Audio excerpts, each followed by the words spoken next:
Alrighty, ladies and gentlemen, we've reached the final chapter. I hope you've enjoyed this story, and let's reach the end together.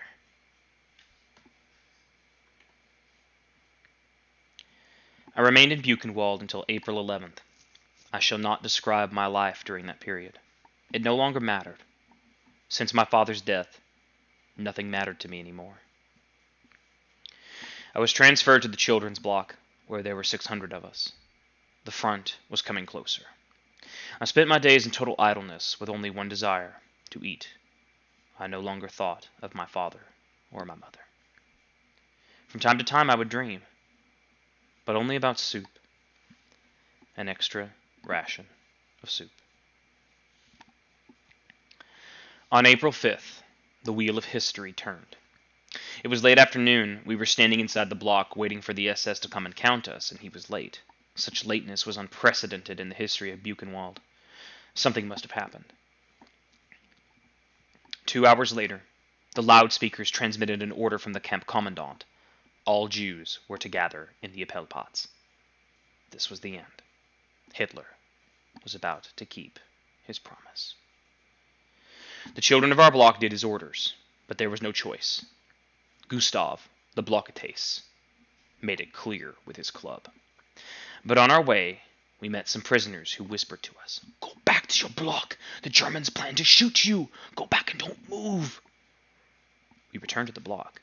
On our way there, we learned that the underground resistance of the camp had made the decision not to abandon the Jews and prevent their liquidation. As it was getting late, the confusion was great. Countless Jews had been passing as non-Jews.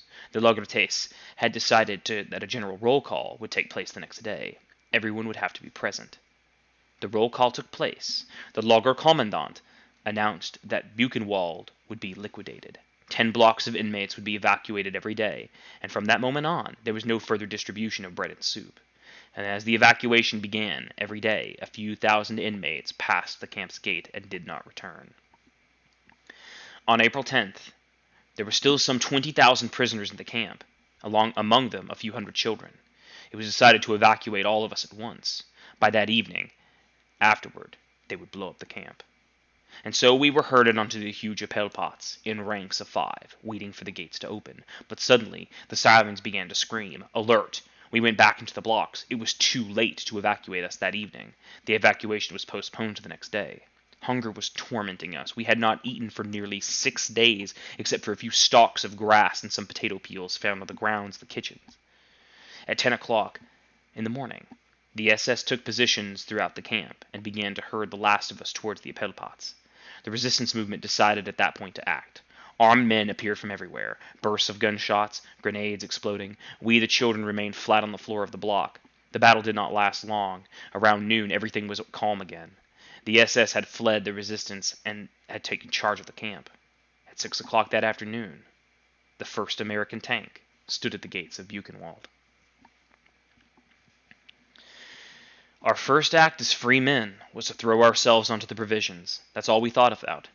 No thought of revenge or of parents, only of bread.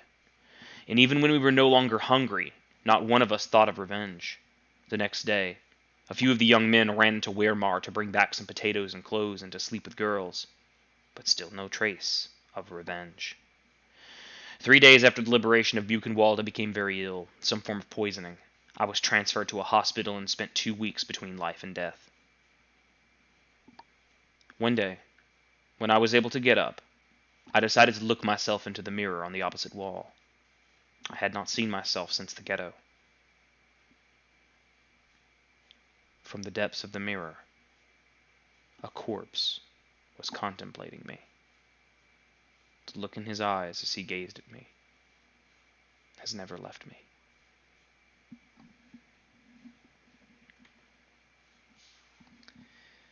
A pretty short chapter to conclude the book. But it leaves us with a question.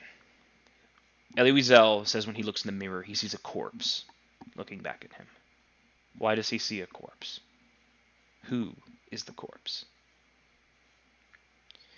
In the end, Elie Wiesel was freed, and he spent the remainder of his life writing He eventually won the Nobel Prize for Literature for this very book.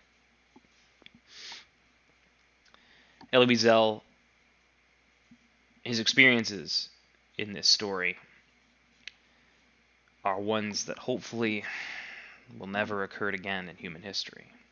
And that's why it's important to learn of these things, to ensure that history never repeats itself in the same way. Anyway, consider a few of those questions. We'll eventually have some writing on this book to wrap out the year. It'll effectively be our final assignment. I hope you enjoyed the story. You have really all the time until the school year ends to finish the various chapter questions, as well as the Auschwitz virtual tour. If you have further questions for me, don't forget that you can email me and or leave a comment in the Google Classroom. I hope you enjoyed the story.